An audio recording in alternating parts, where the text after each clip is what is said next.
के लिए संभल से दीपक कुमार के साथ टीम न्यूज स्टेट। मुजफ्फरनगर में हवस में अंधे हुए कुछ दरिंदों ने एक मासूम बिटिया को अपना शिकार बना लिया, जिसके बाद उन भेड़ियों ने उस बच्ची की आबरू को तार तार कर दिया। उस मासूम सी बच्ची के साथ ऐसा सलूक किया जिसकी सच्चाई सुनकर दिल दहल उठेगा। कई दिनों तक जिंदगी और मौत के बीच जंग लड़ने के बाद उस बच्ची ने दम तोड़ दिया, लेकिन उस बच्ची के साथ जो हैवानियत भरा सलूक किया गया वो थर्रा देने वाला था। उस मासूम बच्चे के गुनहगारों के गिरबां पर कैसे कानूनी शिकंजा कसा जा रहा है, इस रिपोर्ट में देखिए।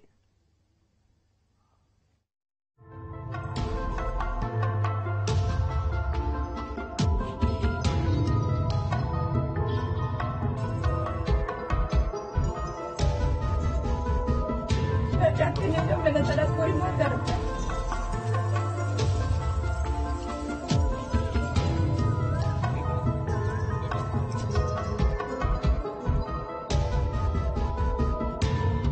दरिंदों ने लूटी मासूम बच्ची की आबरू।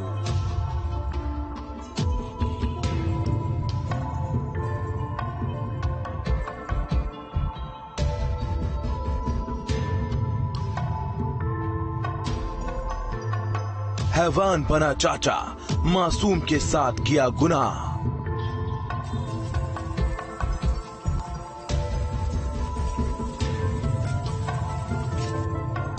तीन साल की बच्ची के साथ घिनौनी वारदात।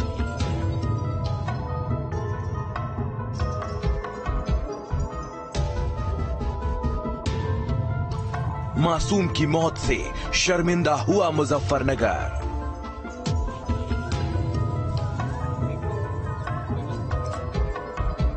मुजफ्फरनगर शर्मिंदा है एक ऐसी सनसनीखेज वारदात से जिसने एक परिवार को ऐसा जख्म दिया जिसकी भरपाई कभी नहीं हो पाएगी।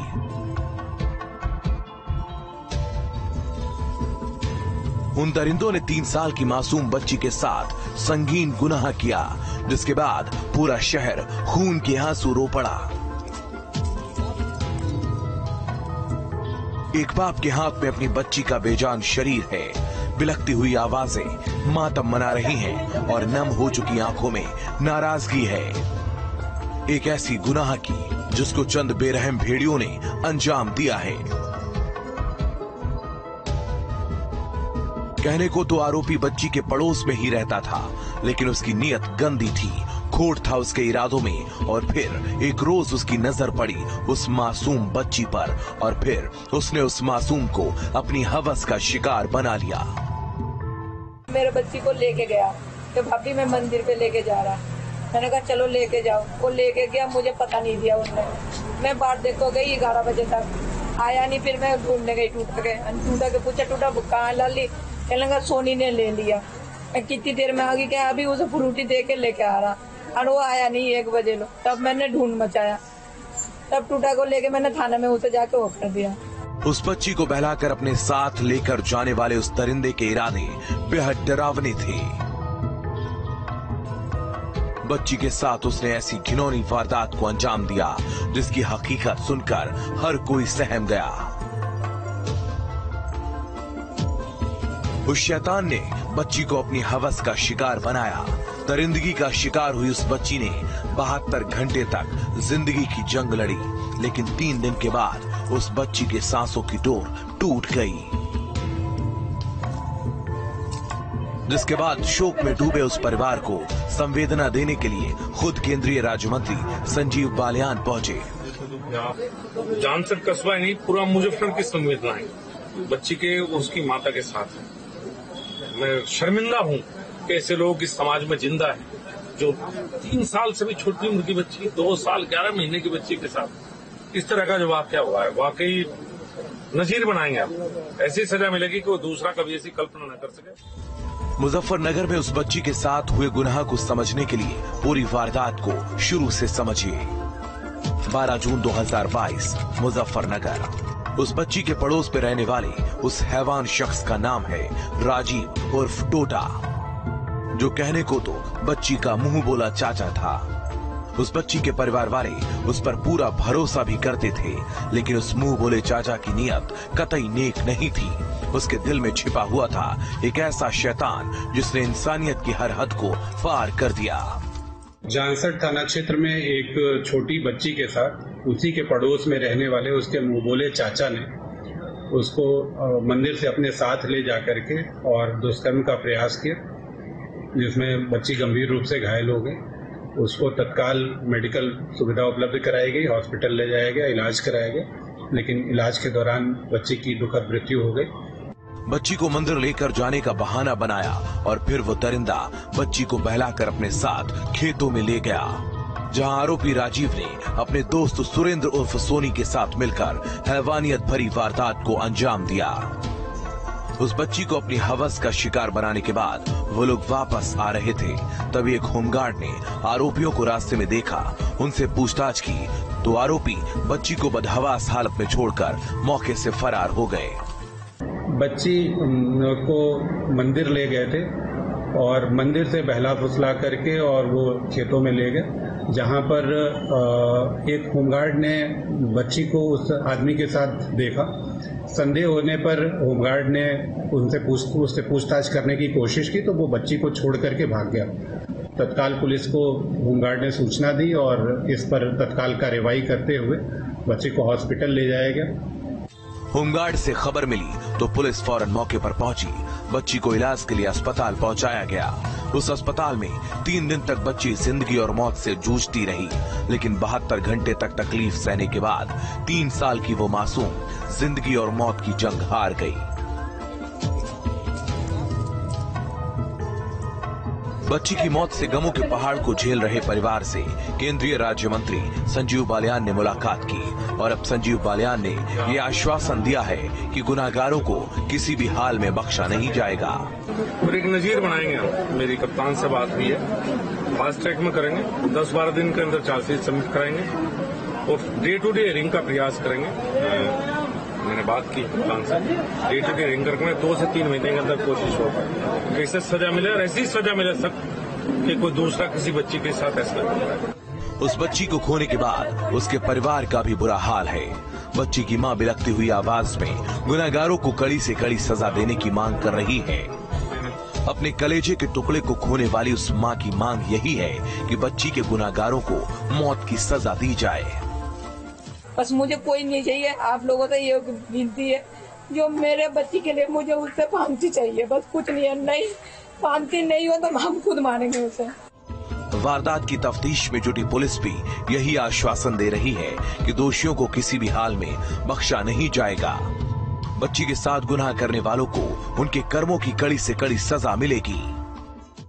इस घटना में सम्मिलित जो दोनों अभियुक्त थे, उन दोनों अभियुक्त को गिरफ्तार कर लिया गया है। विस्तृत पूछताछ की जा रही है और उन दोनों अभियुक्तों के विरुद्ध कठोर कार्रवाई की जा रही है। एक 3 साल की बच्ची के साथ जिस हैवानियत भरी वारदात को अंजाम दिया गया, उससे पूरा इलाका दहल उठा है। पड़ोस में रहने वाले उस शख्स ने मासूम सी बच्ची के साथ घिनौना गुनाह किया है और उसके इस गुनाह का नतीजा है कि बच्ची आज इस दुनिया में नहीं है। आरोपी अब कानून के शिकंजे में है। देखना होगा उस मासूम बच्ची को कानून कब इंसाफ देगा। क्राइम कंट्रोल के लिए मुजफ्फरनगर से रविंद्र के साथ टीम न्यूज स्टेट। सोचिए अगर आपके अकाउंट से एक झटके में लाखों की रकम इधर से उधर हो जाए, आपको अंदाजा भी ना हो और पल भर में खातों से लाखों रुपए का ट्रांसफर हो जाए। श्रावस्ती के चंद छात्रों ने कुछ ऐसा ही किया है, जिन्होंने तकनीक का इस्तेमाल करते हुए एक पल में कई खातों से लाखों की रकम गायब कर दी है। लाखों की रकम को पल भर में उड़ा देने वाले इन छात्रों का पर्दाफाश कैसे हुआ, इस रिपोर्ट में देखिए।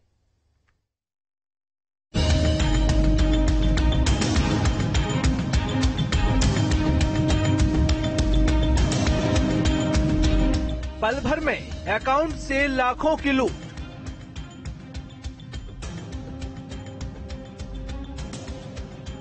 फिंगरप्रिंट का क्लोन कर उड़ाई गई रकम।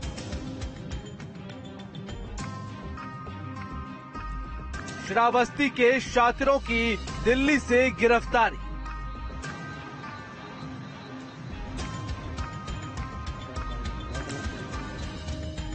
फिंगरप्रिंट क्लोन करके लोगों को लगाते थे चूना।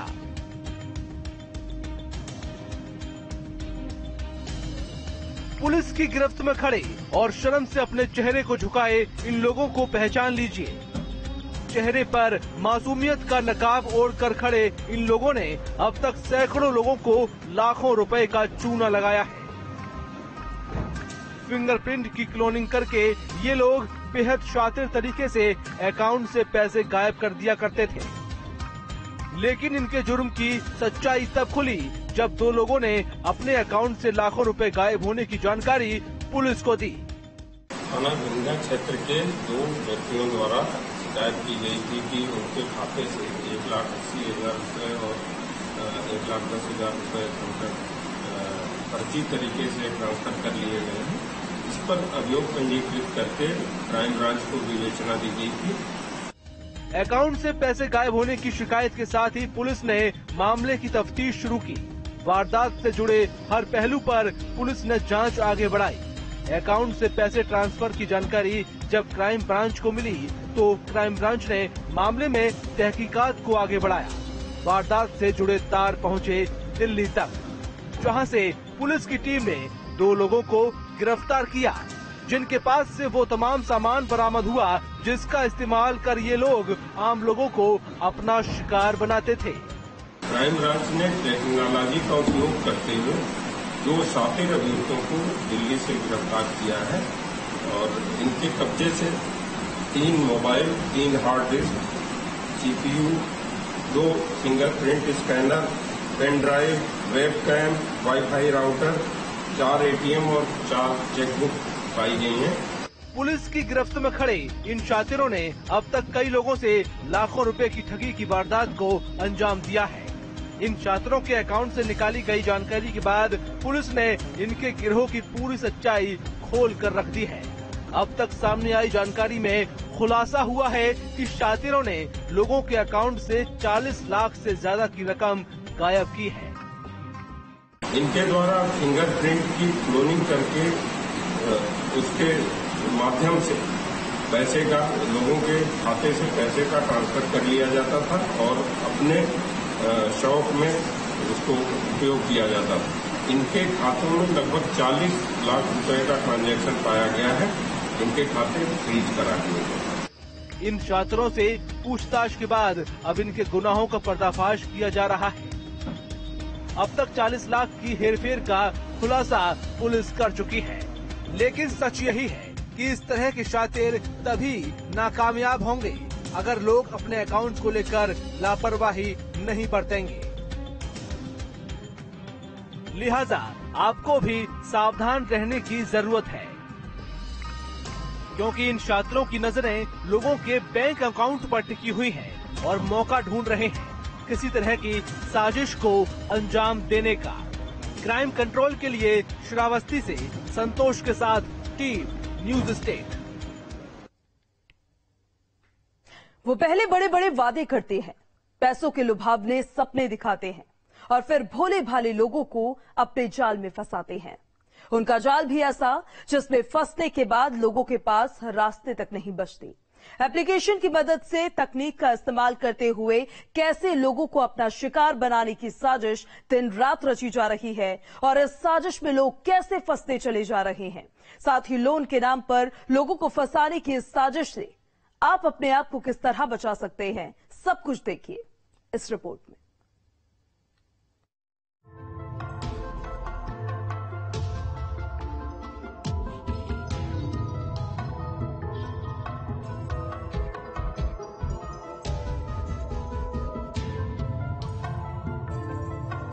पैसों की लालच देकर फंसाने की साजिश। लोन के नाम पर बिछाया जाता है जाल। बदनामी के जाल में फंसाकर होती है वसूली। साजिश वाली ऐप से रहना होगा सावधान। आगे बढ़ती तकनीक के दौर में लोगों से ठगी के नए नए तरीके भी इजाद हो रहे हैं। पैसों की लालच देकर साजिश में फंसाने वाले उन तमाम एप्लीकेशन का जंजाल बन रहा है जो लोगों को पहले अपने लुभावनी स्कीम में फंसाती है और फिर उनको अपना शिकार बनाती है। साइबर सेल में अब तक आपने इस तरह के मामले देखे होंगे जब लोगों के एटीएम और बैंक अकाउंट से पैसे निकाल लिए जाते हैं और उसकी शिकायत की जाती है। लेकिन अब इस तरह के मामले भी गाजियाबाद में देखने को मिल रहे हैं जब लोगों को ऐप के माध्यम से लोन दिया जाता है और वो ठगी का शिकार हो जाते हैं। लोगों को अपने जाल में फंसाने वाली तमाम एप्लीकेशन को बेहद शातिर तरीके से तैयार किया जाता है। पहले तो लोगों को एप्लीकेशन के लुभावने फायदे गिनाए जाते हैं, जिनके जाल में फंसकर लोग ऐप को अपने मोबाइल में इंस्टॉल कर लेते हैं और मोबाइल फोन में इंस्टॉल ऐप को तमाम तरह की परमिशन दे दी जाती है। सर, किस तरह से ये फ्रॉड पूरे गाजियाबाद में देखने को मिल रहा है और लोग किस तरह से ठगी का शिकार हो रहे हैं, इन खासतौर पर जो ऐप के माध्यम से लोन दिया जा रहा है? देखिए, जो भी एंड्रॉयड फोन्स हैं उनमें ऐप डाउनलोड करते समय एक कंडीशन अप्लाई होती है कि आप एग्री करते हो कि आप अपने फोटो और वीडियो सबका एक्सेस जो है कॉन्टेक्ट का एक्सेस आप उनको अलाउ करते हो। मोबाइल फोन में एप्लीकेशन के इंस्टॉल होने के साथ ही शुरू होता है लोगों को अपना शिकार बनाने का सिलसिला। जब एप्लीकेशन आपके फोन में सेव तमाम फोटोज को अपने मालिकों तक पहुंचाना शुरू करती है, इसके साथ ही एप्लीकेशन वो जरिया भी बनती है जिसके रास्ते साइबर ठग आपके मोबाइल में सेव कंटेंट तक पहुंच जाते हैं और वहां से फिर ठग मासूम लोगों को अपनी साजिश का शिकार बनाना शुरू कर देते हैं। ये करते क्या है कि आपको पहले कुछ पैसे आपके अकाउंट में डालते हैं, आपके वॉलेट में ट्रांसफर करते हैं और फिर उन पैसों की वापसी के नाम पे कभी आपको मुकदमा लिखाने के नाम पे ब्लैकमेल करते हैं और कभी आपकी फोटो मार्फ करके आपकी मार्फ फोटो जो है आपके कॉन्टेक्ट्स या आपकी डिटेल्स को अन्य लोगों को शेयर करके आपको ब्लैकमेल करते हैं। तेजी से अपने पैर पसारते ठगी के इस जाल का शिकार अब तक हजारों लोग हो चुके हैं। और क्राइम कंट्रोल में अभी के लिए बस इतना ही, लेकिन हमारी आपसे अपील है कि सतर्क रहें और सावधान रहें। अपने आसपास हर उस शख्स पर नजर रखें जो आपको संदिग्ध लगते हैं, ताकि कोई अनहोनी आपके दरवाजे पर दस्तक न दे सके।